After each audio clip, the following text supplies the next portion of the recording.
Fishy smell? Say it's a Matagalpa. Matagalpa. Matagalpa. Yes. That's the type of bean. Yes. That is the bold and big bean. Okay. Yes. That is the one responsible, especially for the chocolate aftertaste. Ah. Right? And sometimes it's debalanced because of the different type of soils and farms. Right. And what people blend it. You see? This is the Matagalpa. Yeah. You see, it's big and bold. Volcanic areas are the most sustainable, which gives the better soils. Better, yeah. Yes, better nutrients.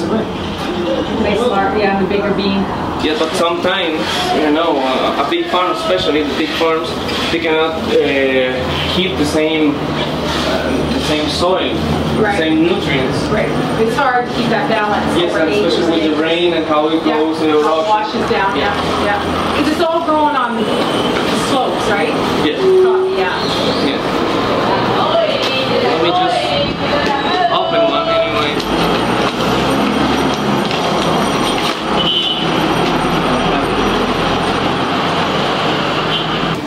This one smells really good. What is it ever? Yeah, really nice.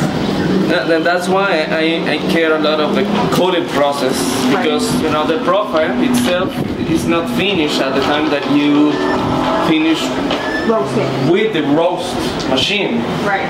After that, you need to keep control on the cooling process, because if not, you're gonna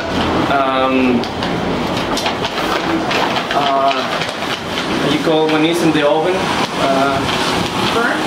No, not burn. You're gonna cook it from the inside, like bake it. Yeah. Bake it. Yeah. And you don't want to bake the coffee. Right. I was taking care of the cooling process. He's making a good profile. Right. And I keep it fresh. No, especially here it's very hot. Right. This one is good for the supermarket, like in the United States. Right. Here we need to get protected from the sun and from the heat. Okay. Two different things. Yeah, two different things. That's right. Hey, ¿cómo le va? Llegó a tiempo. ¿Qué hay? Vamos a una entrevista excelente café. It's my friend, Javier. The type of grind also affects the final flavor, the final taste. When you do espresso coffee, you need to take care more of how fine or extra fine, and depending on the machine, for example, how hot is the water. And usually the best is around 84, 86. Some not good brands of coffee makers, they work at boiling water. They use boiling water, and that just burns the coffee. Just boil the water, keep it in a like a special device, compartment, and from there, with a sensor, when it's at the proper temperature, start brewing. I work for Tim Hortons. Yeah. You've heard of Tim Hortons? Sure. Hortons, yeah. So I love coffee. So coffee is, as they say, our bread and butter here in Matagalpa. This is how people make a living off, mainly. It's the main agricultural product that is produced in all these regions, Matagalpa, Hinotea, and some in Las Segovias. So for us, we're very proud to be coffee producers. Yeah.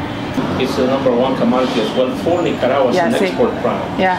Well, it's the best. It's I can say it's better coffee than Costa Rican coffee. Oh, wow. I think it is anyway. Somebody's going to be jealous around here. But he's also related to the beneficio, which is collecting the beans, managing the beans, roasting the beans, but taking care of the origin of the beans. So he needs to know very well the zones of production, the areas of production, where they located at, who is the owner, how famous is with the good beans and certain other things. For many years I gave coffee seminars on how to grow coffee, how to develop the seedlings for their nurseries and everything, how to select the best coffee seed. It is not a traditional thing.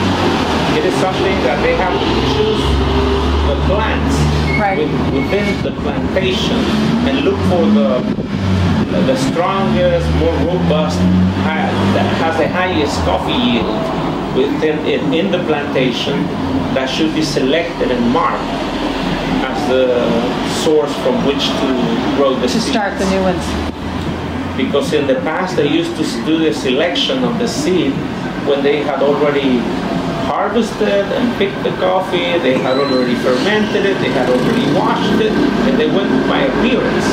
But the coffee can be a deceiving thing because it can be a floater. It's full of water, but there is very little coffee content. So it can look like a big bean. It looks, wow, it looks nice, but it's a floater. The same agronomic conditions, the same fertilization, the same just husbandry. Yeah. It produces a lot more beans than any other plant. The coffee mill is a place where we can advise the farmers. We can give a report on every coffee that we receive. Right. How they can tell improve them it. how they can improve it at the farm. Is it good? You're only going to give me the best, right?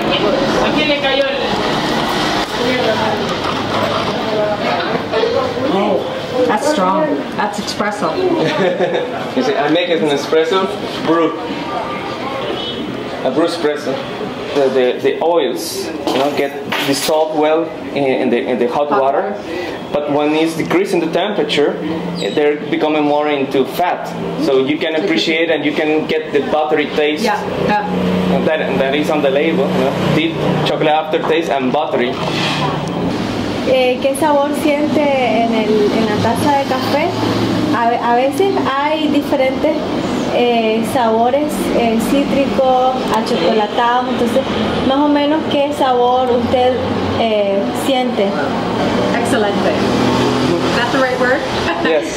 Muy rico or excelente? Excelente. Excelente. The difference between excelente and good is excelente means that you know what you're talking about. Oh, wow. And when it's good, simply that you like it. Yeah, okay. Because the rule of what's the best cup of coffee is the way that you like. That makes it a good coffee. So yesterday we met Carla there, and she recommended a real nice restaurant, hotel for us. So Alex, how does Carla fit into this business? Well, she's not only my wife, no, but she creates the name, Tisay. But we worked together originally in making a coffee shop, but we couldn't. And then she said, well, continue on the coffee business. And then I met Javier. We were then I met some other people, and I get more into the roasting process, and they know more and more about the rest of the processes and how to export, people say, well, you have 3 weeks to bring us the 200 containers roasted. Yeah. Can't do it. Now you see, he's laughing.